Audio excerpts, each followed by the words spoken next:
Aqui Jesus, aqui em Lucas, em Marcos, no capítulo 45, aqui no versículo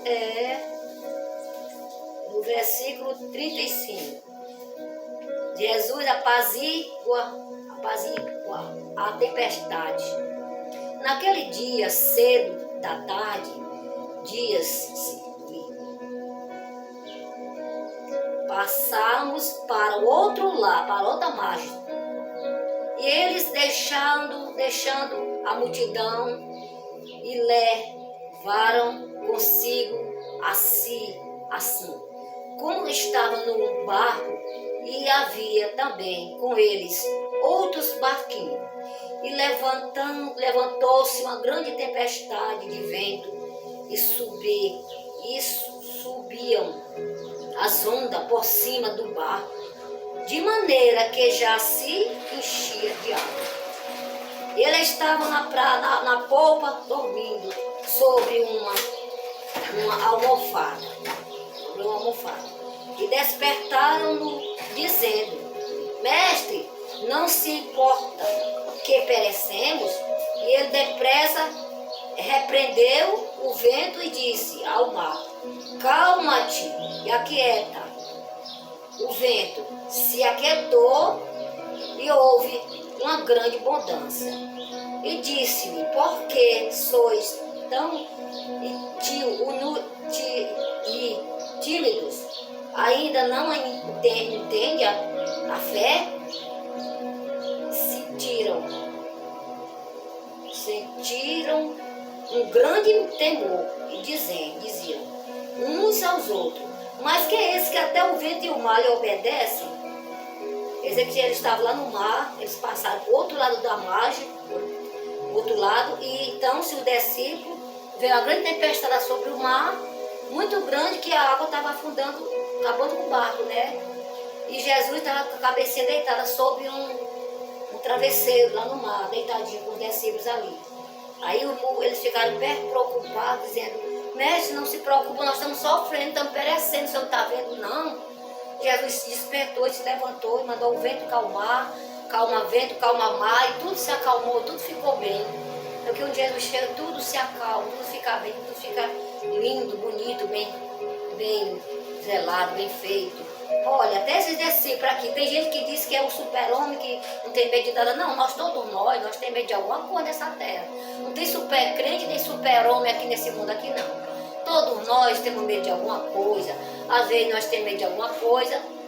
Nem todo mundo é forte e corajoso assim, não. O pessoal diz não. E às vezes tem medo de alguma coisa e fica... Até o discípulo andava com Jesus todo dia. Eles tiveram medo, ficaram assombrados com medo do vento, foram chamar o mestre para acalmar o vento. Nós, às vezes, tem medo de alguma coisa, né? Nós fica preocupado com alguma coisa.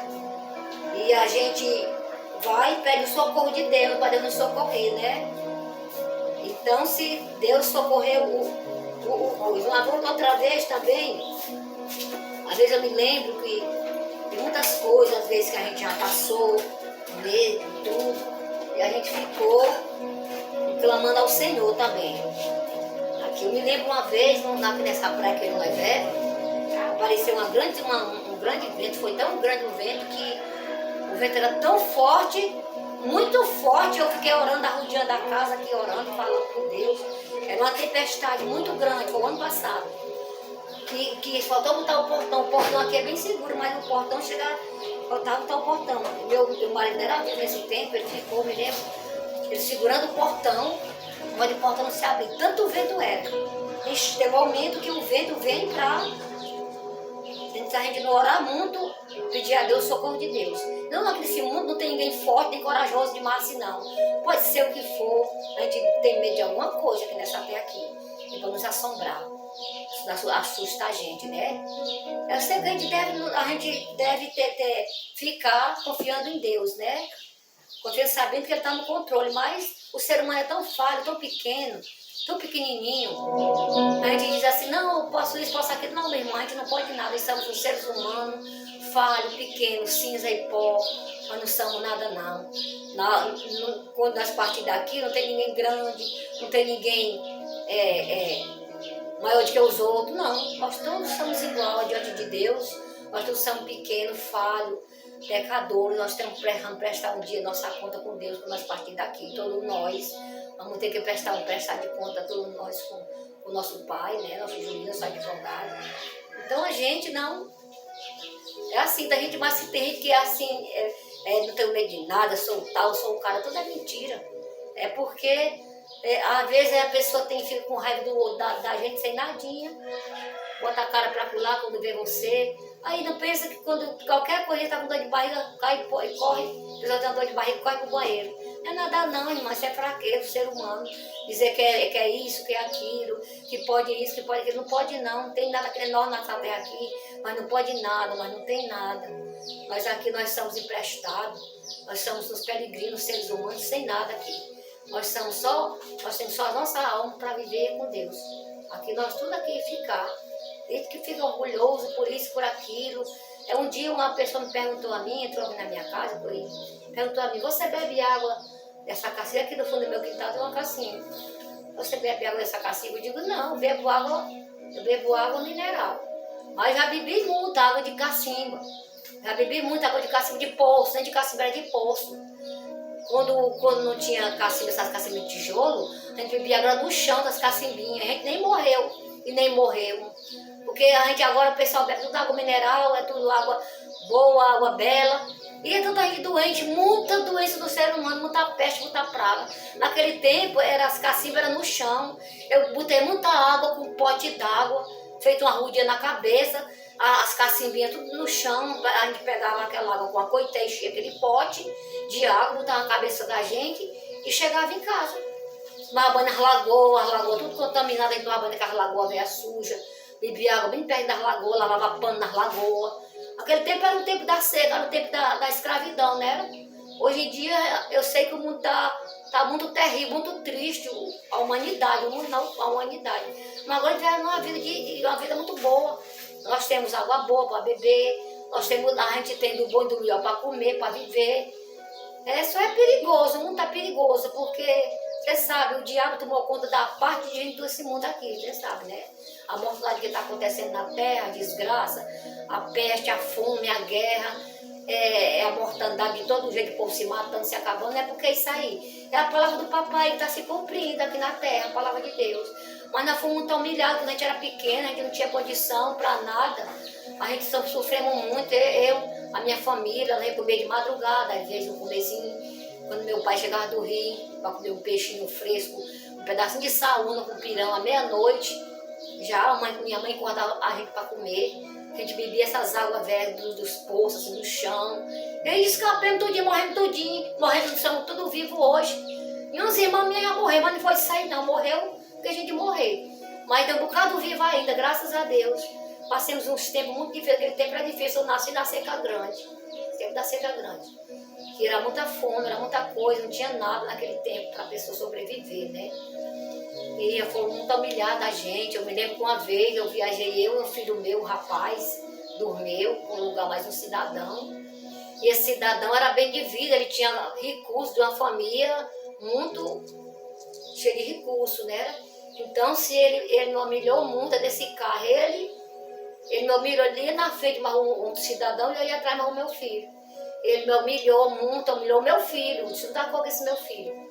A gente não tinha nada, não tinha nem porque pagar passagem, e fui muito humilhado nesse carro. Disse, meu filho, eu vou descer desse carro, não quero mais ficar nesse carro.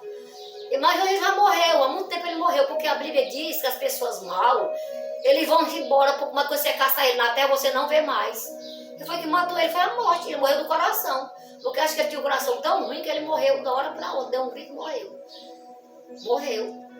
E essas pessoas assim, que é o que humilha a gente, a pessoa nunca deve humilhar ser humano nenhum nessa terra.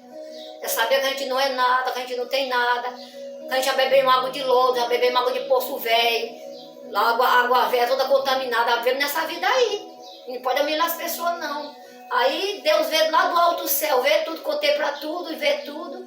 Aí Deus vai e assim, assim você tá pensando como você quer, como eu quero. Quem manda é papai. Papai é quem manda. Deus abate aqueles humilhados e eleva os humildes. Deus diz que ele não se preocupa com o prepotente, o arrogante O que quer ser muita coisa, não se preocupa com esse tipo de gente aí, não. Deus está ao lado daqueles que é humilde, que gosta de fazer a bondade com os seus filhos, com os seres humanos, ajudar o seu próximo. É isso que Deus faz. É isso aí. Nós sofremos muito, eu amava a minha família, meus filhos, mas hoje nós estamos contando vitória, para a glória de Deus. Meus filhos não são ricos não, mas eles têm as coisas que Deus emprestou para eles, nós vivemos bem. Para a glória e honra de Jesus. Não tem o riqueza, tem o Jesus. A minha riqueza é Jesus de Nazaré. Mas nós fomos muito humilhados aqui nessa terra aqui, quando eu era pequeno, principalmente. Na minha infância de moça, fui muito humilhada, quando casei também fui. E assim, estou viva, para agradecer a Deus, todo dia orando, chorando, falando com o papai, agradecendo a Ele, que eu sei que Ele tem coisa boa para a nossa vida. Olha, você que ama a Deus, você que gosta de Deus, você que faz a obra de Deus, você que faz a obra do papai. Papai disse que tem tanta coisa boa para tu, que tu não vai saber onde vai botar o que Deus tem para te dar. Se você ama a Deus, fale bem de Deus, fale bem do Senhor, ame a Ele, ajude a casa do Senhor também. Ajude as pessoas que estão com fome. Dê alguma coisa a alguém, porque se dando é que se recebe, plantando é que você vai colher. Nunca negue de dar uma ajuda a ser humano que está sofrendo aí, não. Porque se você der, você vai receber muito mais. De Deus, Deus distribui 70 vezes 7. Uma vez Jesus me perguntou, o discípulo perguntou, Deus falou para o discípulo: olha, eu tive fome, não me desse de comer, eu tive sede, não me desse de beber, eu tive preso, tu não fosse me ver. Eu tive peregrino, não me desse nem roupa para vestir. Aí o discípulo perguntou: mas senhor, quando foi que nós vimos o senhor desse jeito? Aí Deus disse: não, quando você faz uma coisa dessa por alguém, você está fazendo por mim. Até quando você faz um bem a alguém, não importa que aquela pessoa agradeça ou não. Mas você está fazendo é para Deus, e você vai receber o galardão de Deus do céu. Louvado seja Deus, meu irmão. É isso, meu irmão. Deus diz que os humilhados serão os exaltados nessa terra aqui. Deus vê tudo, Deus contempla tudo, Deus vê o que eu não vejo, Deus vê o que tu não vê, Ele vê o que eu não vejo, Deus vê tudo. Quando nós não estamos vendo, Deus está escutando tudo, a gente está falando, está dizendo todo mundo. Então, boa tarde, meus filhos, um beijo no coração de vocês, que Deus abençoe vocês, você abençoe o planeta, a terra, o mundo, a humanidade, abençoe esse lugar. Abençoa meus vizinhos da direita, da esquerda, daqui da frente, de lado, de banda, meu Deus. Abençoa a terra, meu Pai. Tenha misericórdia, povos miseráveis que somos nós. Tenha compaixão de nós e livra-nos do perigo. Guarda a nossa vida do terror do inimigo, papai. Em nome de Jesus, toma a nossa vida nas tuas mãos, Pai. Ore por mim, homem de Deus, mulher de Deus. Eu oro por vocês todo dia. Louvado seja Deus, assim nós vemos no mundo orando por os outros. Eita glória. É tarde de vitória, meu irmão, para tu.